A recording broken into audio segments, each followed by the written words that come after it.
Jangan lupa di like, komen, dan subscribe guys.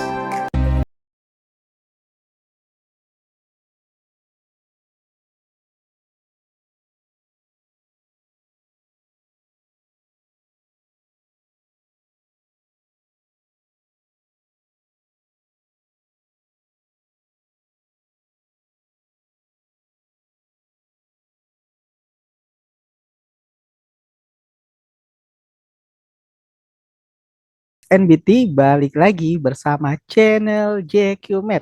Di saat ini kita akan melanjutkan pembahasan soal penalaran matematika yang terupdate untuk SNBT tahun 2024. Sebelumnya kita telah di video sebelumnya ya, part sebelumnya kita telah membahas soal tentang toilet ya, air toilet, penampung air toilet. Sekarang kita akan melanjutkan pembahasan kita di video kali ini yaitu tentang jalan tol dan jalan biasa, teman-teman. Seperti biasa, ini ada satu kalimat petunjuk ya, di mana dari satu kalimat atau satu bacaan itu menjadi tiga pertanyaan, teman-teman. Oke, teman-teman, nggak usah berlama-lama ya, kita langsung saja nih bahas soal jalan tol dan jalan biasa nih, teman-teman. Oke, untuk soal yang pertama nih, teman-teman bisa memperhatikan ya, teman-teman ya. Saya baca dulu petunjuknya di sini. Gambar di bawah ini adalah peta beberapa kecamatan di Kota Damai. Jarak kecamatan D ke C adalah 40 kilometer ya. D ke C 40 kilometer. Ini 40 karena sisinya sama, yaitu ada 4 kotak di sini ya. Berarti 40 dibagi 4 ini setiap sisinya bernilai 10 ya, teman-teman ya. Terdapat jalan tol berbentuk seperempat lingkaran. Ini ada jalan tol ya. Ini teman-teman bisa memperhatikan jalan tol di sini E ke C. Terus apa lagi nih? Yang menghubungkan kecamatan E ke C dan jalan tol lurus yang menghubungkan kecamatan D ke F serta C dan H. Untuk mencapai satu kecamatan dari kecamatan lainnya dengan menggunakan kendaraan mobil, mobil harus melalui jalan seperti pada gambar. Oke, teman-teman, di sini semua sisinya juga diketahui 10 ya, karena di sini sisinya 10 10 ya, berarti sini juga 10, ini 10 juga, teman-teman. Sekarang kita lanjut ya, teman-teman ya. Pertanyaan yang pertama, jarak yang terpendek yang dapat ditempuh ketika mengendarai mobil dari kecamatan C ke kecamatan E. Oke, kita perhatikan dari kecamatan C ke kecamatan E ya. Dari kecamatan C ke kecamatan E, teman-teman. Kita perhatikan, teman-teman. Biasanya, oke, sebelum kita lanjut ya, teman-teman ya. Di sini ada dua kemungkinan ya, teman-teman. Bisa melewati jalan biasa, ini jalan biasa, dan bisa juga melewati jalan tol, teman-teman. Ini adalah jalan tol. Ini jalan tolnya ya, teman-teman. Biasanya dalam kehidupan sehari-hari, jalan tol dan jalan biasa pastilah lebih cepat dari jalan tol. Tapi kita buktikan di sini, teman-teman. Mana jarak yang terdekat dari C ke E nih. Kalau jalan biasa, teman-teman, ini kan 10 10 ya, berarti dari E ke sini nih, teman-teman. Sebentar. Dari E ke sini ini adalah 30. Ini ke sini juga 30. Berarti untuk jalan biasa ini jaraknya adalah 60 ya, karena 30 tambah 30. Sedangkan kita mencari jalan tol, teman-teman. Jalan tol sendiri di sini ya. Oke, teman-teman, jika memperhatikan jalan tol di sini, ini adalah keliling dari seperempat lingkaran ya, teman-teman ya. Seperti ini nih, teman-teman. Keliling dari seperempat lingkaran. Oke, ini ya. Ini jalan tolnya, teman-teman. Oke, jadi dari sini kita gunakan konsep keliling lingkaran, di mana di sini hanya seperempat ya, seperempat dari lingkarannya. Diketahui juga di sini adalah ini sebagai jari-jarinya, teman-teman. Keliling lingkaran itu sama dengan pi 2 pi r, tetapi karena di sini seperempat keliling lingkaran, maka di sini sama dengan 1/4 dikali 2 dikali pi dikali r-nya adalah 30 ya di sini ya. Ini kita sederhanakan. 2 dan 4 sama-sama bagi 2 itu hasilnya di sini 1, ini 2. Selanjutnya 30 dibagi 2 hasilnya 15 ya teman-teman ya. Maka di sini melewati jalan tol itu adalah 15 pi teman-teman. Oke, dari sini kita buktikan mana yang terdekat teman-teman. Untuk 15 pi, 15 pi-nya itu kan biasanya pada lingkaran itu bernilai 3,14 ya teman-teman ya. 3,14. Jika kita kalikan ya teman-teman ya, 15 kali 3 aja 45 ya. Belum dikali 144 ini bisa sekian-sekian nih komanya. Jadi nilainya ini nggak mungkin melebihi dari 60 ya teman-teman. Dari sini bisa diidentifikasi bahwa jarak yang terdekatnya di sini adalah 15 pi. Dan jawaban yang benar adalah yang C teman-teman. Seperti biasa ya, jalan tol, jalan biasa pasti terdekat itu adalah jalan tol ya. Sebagian besar ya, pasti yang terdekat itu adalah jalan tolnya dibandingkan jalan biasanya. Oke, teman-teman gimana? Bisa dipahami ya untuk soal yang pertama untuk video kali ini. Kita langsung lanjut pada pembahasan video yang kedua, teman-teman. Ini bisa dibaca ya, teman-teman ya. Ini untuk video yang kedua, bacaan yang sama, tetapi pertanyaannya yang beda ya di sini ya. Pertanyaannya di sini, Andi mengendarai mobil dari kecamatan G ke kecamatan C. Oke, kita perhatikan dari G ke C nih, teman-teman. Ini G, ini C, teman-teman. Oke, saya warnai merah aja ya di sini ya. Ini dari G ke C di sini. Dengan melalui jalan tol. Pada saat yang sama, oke, berarti sini saya buat keterangan ya. Ini Andi itu dari G ke C melalui tol. Oke. Terus di sini, pada yang saat yang sama, Budi mengendarai motor dari kecamatan G ke C juga. Oke, Budi juga G ke C ya. Budi G ke C juga, tetapi di sini tanpa tol, teman-teman. Tanpa tol keterangannya ya. Ini tanpa tol, tanpa melalui jalan tol. Jika Andi dan Budi melintasi jalur terpendek, selisih jarak yang ditempuh Andi dan Budi adalah, oke, berarti selisih jaraknya ya teman-teman ya. Berarti sini jarak Budi dikurangi jarak Andi. Ini kita mencari selisih jaraknya. Oke, teman-teman, kita akan mencari jarak yang ditempuh oleh Adi dan Budi ya. Mungkin lebih mudahnya kita yang pertama cari yang tanpa tol, yaitu Budi dulu nih. Budi ya akan kita cari G ke C. Berarti ini ya tanpa tol ya teman-teman ya. Bisa langsung ini yang terdekat ya teman-teman. Oke, di mana diketahui setiap sisinya di sini, ini adalah 10 ya teman-teman, ini semuanya 10. Berarti di sini 4 kotak, ini adalah 40. Ini 10 dan 40-nya dapat dari mana? Dari pembahasan yang pertama ya, soal yang pertama.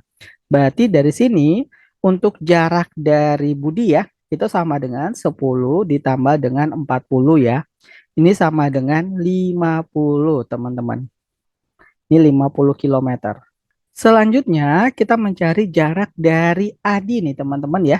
Kita cara jarak dari Adi. Jarak yang terdekat yang mana sih? Melalui jalan tol, berarti di sini bisa melalui jalan biasa dulu. Setelah itu dia melewati jalan tol ya. Oke, berarti di sini melalui jalan tol ini adalah jalan tolnya, teman-teman. Kalau yang Budi itu dari awal sampai di C itu selalu jalan biasa, tapi untuk Adi di sini mengenai mobil dari jalan biasa dan lanjut ke jalan tol ya. Yang penting di sini dia melalui jalan tol, teman-teman. Dari sini kita bisa menentukannya jarak yang ditempuh. Yang pertama ini adalah 20 ya, G ke H. Setelah itu H ke C-nya berapa, teman-teman? H ke C itu bisa kita cari karena di sini adalah berlaku konsep segitiga siku-siku ya. Di mana ini adalah 10, ini adalah 20, berarti ini 10, ini 20, ini berlaku Pitagoras untuk sisi miringnya. Untuk sisi miringnya ini sama dengan akar dari 10 kuadrat ditambah 20 kuadrat. Ini sama dengan akar dari 10 kuadrat itu adalah 100, 20 kuadrat itu adalah 400, dijumlahkan hasilnya 500, teman-teman. Ini sama dengan akar dari 5 dikali 100. Akar 100 itu adalah 10, akar 5-nya tetap. Sehingga untuk sisi miring atau jalan tolnya di sini adalah 10 akar 5 ya teman-teman ya. Berarti di sini 10 akar 5. Dari sini kita bisa mendapatkan jarak yang ditempuh oleh Adi itu sama dengan 20 ditambah dengan 10 akar 5. Selanjutnya, kita akan mencari selisih jarak yang ditempuh oleh Budi dan ditempuh oleh Andi. Berarti sini oleh Budi adalah 50 dikurangi dengan 20 ditambah 10 akar 5. Ini hasilnya 50. Minnya kali ke dalam berarti min 20 ya. Ini juga kali ke dalam berarti ini min 10 akar 5. 50 dikurang 20 itu adalah 30. Ini akarnya tetap ya 10 akar 5. Dari sini kita telah mendapatkan selisih jarak yang ditempuh oleh Budi dan Andi yaitu 30 dikurangi 10 akar 5. Dan jawaban yang sesuai adalah yang C, teman-teman. Gimana? Cukup mudah ya untuk nomor 1 dan 2 nih, teman-teman. Kita lanjut dengan soal yang ketiga, teman-teman. Di mana ini adalah soal terakhir ya untuk pembahasan video kita kali ini. Eh, kita langsung saja masuk ke pembahasannya, teman-teman. Kita baca soalnya di sini. Dedi mengendarai mobil dari, ini adalah Dedi ya. Dedi mengendarai mobil dari kecamatan E ke kecamatan C ya. C melalui H. Kecepatan rata-rata saat tol ya, saat tol ini V kecepatannya. eh, Kak buat Kak aja ya di sini ya, kecepatan saat tol. Saat tol itu sama dengan 75 kilometer per jam dan di jalan non tol berarti ini kecepatan non tol itu sama dengan 40 kilometer per jam. Waktu tempuh tersingkat Dedi untuk sampai di kecamatan C adalah berapa menit di sini, teman-teman. Ini titik-titik ya harusnya ya. Adalah berapa menit. Ini ada titik-titiknya di sini sebenarnya. Oke, kita coba bahas teman-teman ya. Berarti dari E ke C ya teman-teman ya. Dari tujuannya E ke C teman-teman. Oke teman-teman, kita identifikasi dulu ya maksud dari soal ini. Perhatikan ya teman-teman ya. Di sini tujuan kita adalah mencari waktu tersingkat jadi sampai ke kecamatan C. Dan di sini juga diketahui ada dua kemungkinan teman-teman. Kemungkinan pertama dia harus melalui jalan tol dan kedua dia harus melalui jalan non tol. Karena di sini telah diketahui kecepatan saat di tol dan kecepatan saat di non tol. Sebenarnya teman-teman, kita untuk melewati dari E ke C itu bisa langsung jalan tol. Tapi ada juga di sini keterangan bahwa melalui kecamatan H, berarti dia harus melalui kecamatan H ya teman-teman ya. Dari sini kita identifikasi jarak yang dilalui di sini ya teman-teman ya. Ini ke sini melalui H, ini jalan non tol. Setelah itu dia melalui jalan tol teman-teman di sini. Ini melalui jalan tol. Berarti jarak jarak yang dilalui non tol ya. Ini ada non tol dan jarak tol di sini. Jarak yang dilalui menggunakan jalan tol. Yang non tol di sini adalah ini adalah 20 ya teman-teman karena setiap kotaknya 10.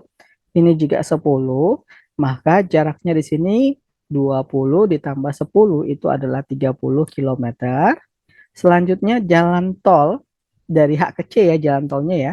Jarak yang ditempuh itu bisa kita lihat pada pembahasan yang kedua nih yang telah kita dapatkan bahwa dari H ke C melalui jalan tol itu adalah 10 akar 5, maka di sini 10 akar 5 ya teman-teman ya jalan tolnya.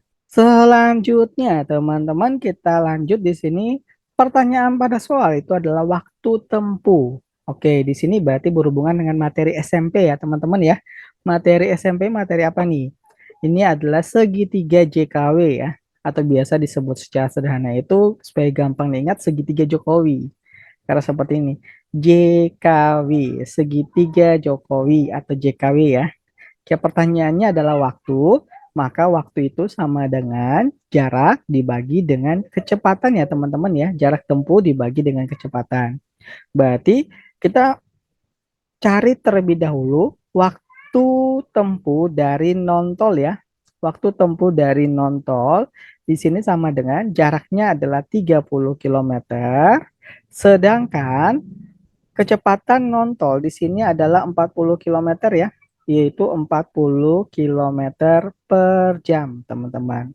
Dari sini kita sederhanakan, ini 00-nya bisa dicoret, maka didapatkan di sini adalah 3/4 kali 3/4 jam ya, di sini maksudnya ya. Karena km-nya habis nih, teman-teman. Bisa dibagi. Ini per jam berarti dikali ke atas ya. Ini hasilnya 3/4 jam. Selanjutnya teman-teman, oh iya teman-teman, di sini diubah ke menit ya, maaf. Diubah ke menit, berarti ini dikali dengan 60 ya, karena diubah ke menit. Ini 4 dan 60 bisa dibagi ya, 60 bagi 4 itu adalah 15. 15 dikali 3, didapatlah hasilnya adalah 45 menit ya teman-teman ya. Selanjutnya kita akan mencari waktu dari tol ya, waktu melalui tol teman-teman. Ini sama dengan jaraknya adalah 10/5 kilometer dibagi dengan kecepatan saat di tol ya teman-teman, yaitu 75 kilometer per jam teman-teman. Ini 10 dan 75 ini bisa disederhanakan sama-sama dibagi 5 teman-teman. Ini kalau dibagi 5 ini hasilnya 2, 75 dibagi 2 itu hasilnya 15 ya teman-teman ya. Maka di sini dapat hasilnya adalah 2/5 per 15 jam. Kita kalikan dengan 60 ya. Karena kan di sini dicari adalah menit ya. 60 dan 15 itu bisa dibagi. 60 bagi 15 itu adalah 4. Ini sama dengan 2/5 kali 4 itu sama dengan 8/5 menit, teman-teman. Dari sini kita akan mendapatkan waktu tempuh tersingkat Dedi baik melalui jalan tol atau melalui non-tol. Kalau melalui non-tol di sini adalah 45 menit ya teman-teman, 45 menit ditambahkan dengan waktu jalan tol yaitu 8/5 menit. Sehingga untuk soal ini jawaban yang benar adalah yang A ya teman-teman, yaitu 45 ditambah dengan 8/5 menit itu merupakan waktu tempuh tersingkat Dedi baik melalui jalan tol ataupun non-tol. Gimana teman-teman, bisa dipahami ya? Di sini jarak yang ditempuh non-tol itu adalah 45, sedangkan tol itu adalah 8/5. Jadi jarak tempuhnya ini tinggal kita jumlahkan ya teman-teman ya, 45 ditambah dengan 8/5. Maka didapat jawabannya adalah A untuk soal nomor 3. Oke teman-teman, sekian untuk pembahasan video kita kali ini. Semoga apa yang dibahas bermanfaat buat teman-teman dalam mempersiapkan ujian SNBT tahun 2024 ya. Apalagi buat teman-teman gelombang kedua. Untuk gelombang pertama, semoga mendapatkan hasil yang maksimal dan masuk ke PTN yang diimpikan ya. Dan buat gelombang kedua, tetap semangat ya teman-teman dalam mempersiapkan ujian SNBT nanti. Kak doakan yang terbaik buat teman-teman untuk mendapatkan kampus dan jurusan impian ya teman-teman semua. Oke, untuk kali ini sekian ya teman-teman ya.